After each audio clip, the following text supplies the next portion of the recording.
అందరికి నమస్తే. ఎట్లాంటోడు ఎట్లయిపోయాడు?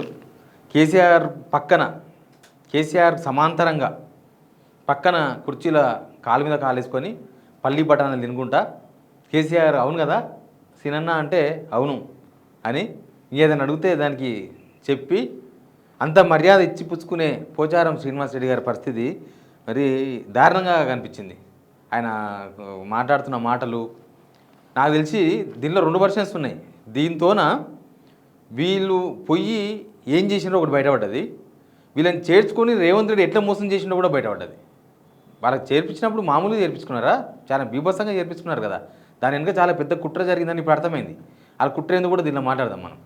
కానీ అంత గౌరవంగా ఉండాల్సిన పెద్ద ఆయన ఇప్పుడు సీఎం ఫోన్ ఎత్తాడని చెప్తున్నాడు, మంత్రులు ఫోన్ ఎత్తలేరంట, వేమనరేంద్ర రెడ్డికి 50 సార్లు ఫోన్ చేస్తే ఎత్తలేరంట. పోచారం శ్రీనివాస్ రెడ్డి చెప్తున్నాడు. కొంత కన్ఫ్యూజన్ కూడా ఉంది. పోచారం శ్రీనివాస్ రెడ్డి బీఆర్ఎస్లో చేర్చుకుంటారో చేర్చుకోరో, వాళ్ళకి ఆర్డర్ అయితే అసలు ఇష్టం లేదు, వీళ్ళు ఎవ్వరిని చేర్చుకోవద్దు అంటున్నారు. కానీ రాజకీయాలు ఎట్టుంటో తెలియదు. కానీ కేసీఆర్కు వితౌట్ అపాయింట్మెంట్ పోయే పోచారం శ్రీనివాస్ రెడ్డి ఇప్పుడు సీఎం ఫోన్ ఎత్తాడని చెప్పడం బాధగా ఉంది. ముందు సబ్స్క్రైబ్ చేయండి, షేర్ కూడా చేయండి. చూసిందా ఎట్లాంటి సార్ ఎట్లా అయిపోయాడు? తెల్ల బట్టలు వేసుకొని చాలా పెద్ద మనిషిలాగా కనిపించే సారు ఎందుకో కొంచెం తేడాగా కనిపిస్తుండు. ఏమైందో సార్కి? ఏమైందంటే రేవంత్ రెడ్డిని నమ్ముకొని పోయిండు, అంతే, ఏం కాలేదు. రేవంత్ రెడ్డిని నమ్ముకొని ఇంత పెద్ద మనిషి చేరినప్పుడు చాలా మాట్లాడింది. చేరినప్పుడు అసలు రేవంత్ రెడ్డి ఇంకా తోపు, రేవంత్ రెడ్డి అట్లా, రేవంత్ రెడ్డి ఇట్లా. పోచారం శ్రీనివాస్ రెడ్డి గారికి అగ్రికల్చర్ డిపార్ట్మెంట్, అగ్రికల్చర్ వ్యవసాయ శాఖకు సలహాదారుగా కూడా నియమించిండు. పాపం ఆయన సలహాలు కూడా తీసుకుంటాను. అపాయింట్మెంట్ అయ్యింది, సలహాలు ఎక్కడి నుంచి ఇస్తాడు? ఫోన్లో ఎత్తుంది సలహాలు ఎవరికి ఇస్తాడు? గోడలకి ఇస్తాడా, బర్రెలకి ఇస్తాడా, ఎద్దులకి ఇస్తాడా? ఈయన ఎక్స్పీరియన్స్ ఉంది, అగ్రికల్చర్ దానిలో ఎక్స్పీరియన్స్ ఉంది, దానిలో డౌట్ లేదు. కానీ ఈయన ఎక్స్పీరియన్స్ ఆయనకి ఏం పని పడుతుంది? ఆయన అంతా వేరు, ఈయన వేరు, లైన్ వేరు కదా. పాపం ఆయన నమ్మించి బుడి కొట్టించిన అంటే చూడు, అట్లా నమ్మించి బుడి కొట్టించాడు. ముందు ఏమన్నాడు వినండి. కేసీఆర్ కాదంటే కదా నేనే చెప్తున్నా, కేసీఆర్ జరిగింది అని గంట పద చెప్తున్నాను. ఎవడు నాకు చెప్పాల్సిన అవసరం లేదు, నేనే సాక్ష్యం. అన్నం పెట్టుడు పరిస్థితి కష్టం కదా. అయితే రాజకీయ పరిణామాల వల్ల కొంతమంది దౌర్భాగ్యాలు చేసినటువంటి బాధల వల్ల నేను కొంత నిర్ణయం తీసుకొని మారాల్సి వచ్చింది. అన్ని హామీస్తున్నా, 6 మాసాల్లో కూడా పూర్తి చేస్తాను. ఇవన్నీ సరే, కండువ కప్పుకున్నా. ఆ కండువ కూడా జాతీయ కండువ కప్పుకున్నా. నయమైంది.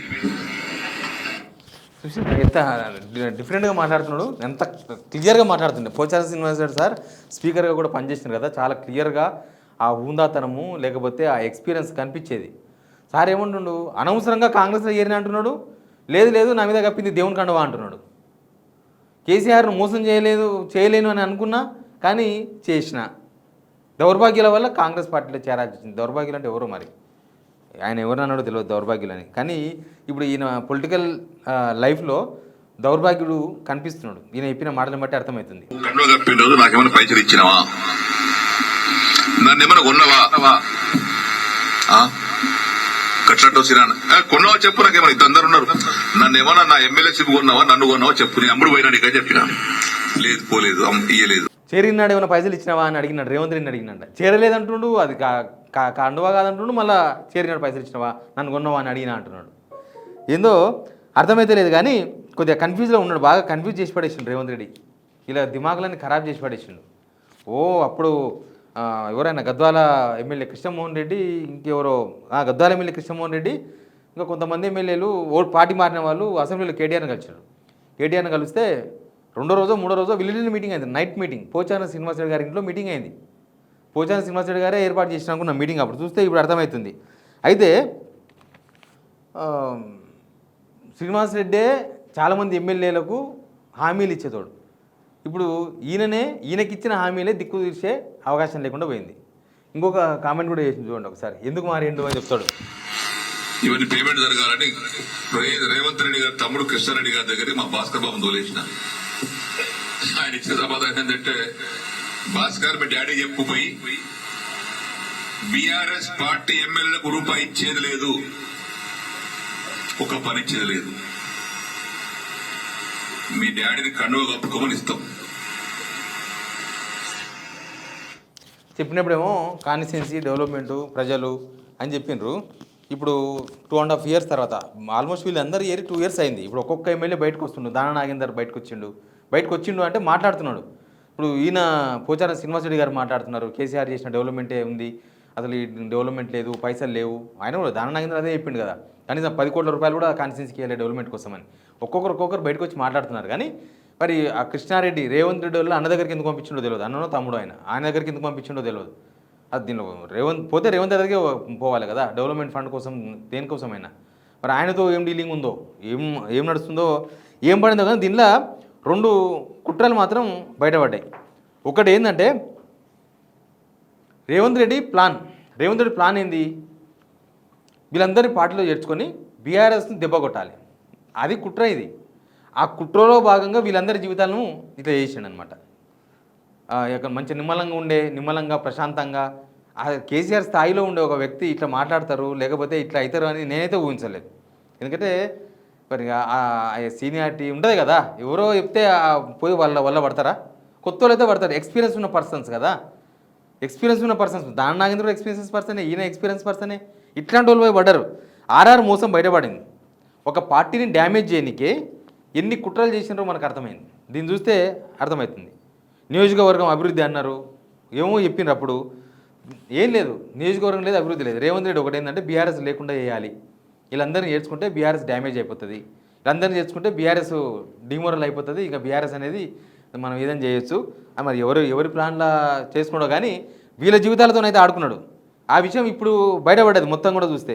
కానీ రేవంత్ రెడ్డి ఫెయిల్యూర్ అయిపోయింది దీనిలో కూడా. ఇప్పుడు కేసీఆర్ కూడా ఎమ్మెల్యేలను చేర్చుకున్నాడు. కేసీఆర్ కూడా కొంతమంది టీడీపీలను కాంగ్రెస్ వాళ్ళను అప్పట్లో చేర్చుకున్నాడు, విలీనం చేసుకున్నాడు. కానీ వాళ్ళు ఎవరు కూడా చేర్చుకున్న తర్వాత బయటకు వచ్చి అసంతృప్తి వ్యక్తం చేయలే. వాళ్ళు కొంతమందికి మంత్రులు వచ్చినాయి, అందరికీ టికెట్లు ఇచ్చిండ్రు, ఆల్మోస్ట్ వాళ్ళు కొంతమంది ఎమ్మెల్యేలు అయినరు, కొందరు ఓడిపోయినరు.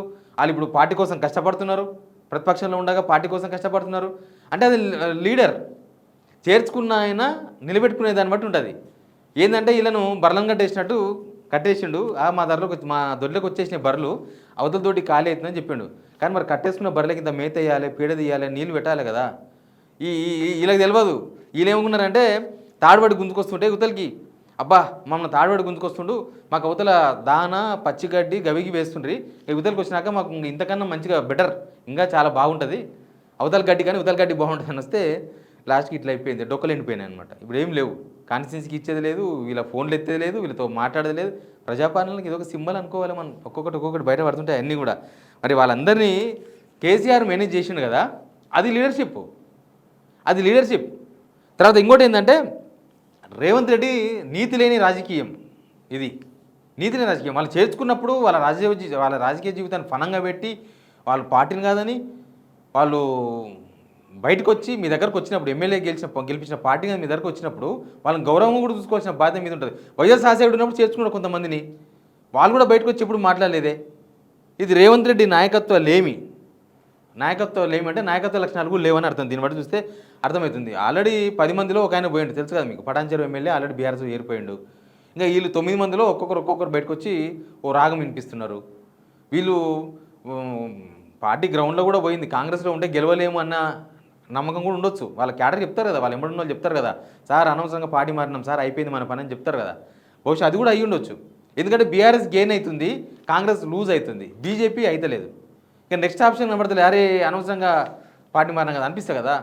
బహుశా బీఆర్ఎస్కు గాలేమేనికే మాట్లాడుతురేమో దానా నాగేందర్ అండ్ చాలామంది బీఆర్ఎస్ వాళ్ళు సోషల్ మీడియాలో పెడుతున్నారు. వాళ్ళ సోషల్ మీడియా వాళ్ళు బీఆర్ఎస్ వాళ్ళు వీళ్ళ వలలో పడొద్దు, వీళ్ళని చేర్చుకోవద్దు, వీళ్ళు ఎన్ని మాటలు చేసిండ్రు, కష్టకాలంలో పార్టీని గాలికి వదిలేసిపోయినరు, రేవంత్ రెడ్డి మాటలు నమ్మి రేవంత్ రెడ్డి వెనుకపోయినారు కదా, వీళ్ళని చేర్చుకోవద్దు ఎట్టి పరిస్థితులు అని వాళ్ళు అప్పుడే స్టార్ట్ చేసిండ్రు. ఇదేమో మెల్లగా బీఆర్ఎస్కు దగ్గరయ్యే ప్రయత్నాలు చేసినట్టు కనిపిస్తుంది. మెల్లగా చూద్దాం, ఎందుకంటే ఇక్కడ ఉంటే భవిష్యత్తు లేదు అని మెల్లగా కూని రాగాలు వాడుతున్నారు అనమాట. ఇది వాళ్ళు చేర్చుకుంటారో లేదో ఆ తర్వాత విషయం. రాజకీయాలు ఒక్కొక్కసారి ఒకలాగా ఉంటాయి. రాజకీయాల్లో ఒకసారి ఇవన్నీ రాజకీయాలంతా డిఫరెంట్ ఉంటాయి కదా, ఇవాళ శత్రువు కాదు రేపు మిత్రువు అన్నట్టు ఉంటుంది. కానీ క్యాడర్ మాత్రం మనసుకు తీసుకున్నారు, అట్లా చేర్చుకోవద్దు ఇలానని. సంథింగ్ ఏదో జరుగుతుంది. బట్ దీనిలో రేవంత్ రెడ్డి మోసం మాత్రం బయటపడ్డది. Please subscribe.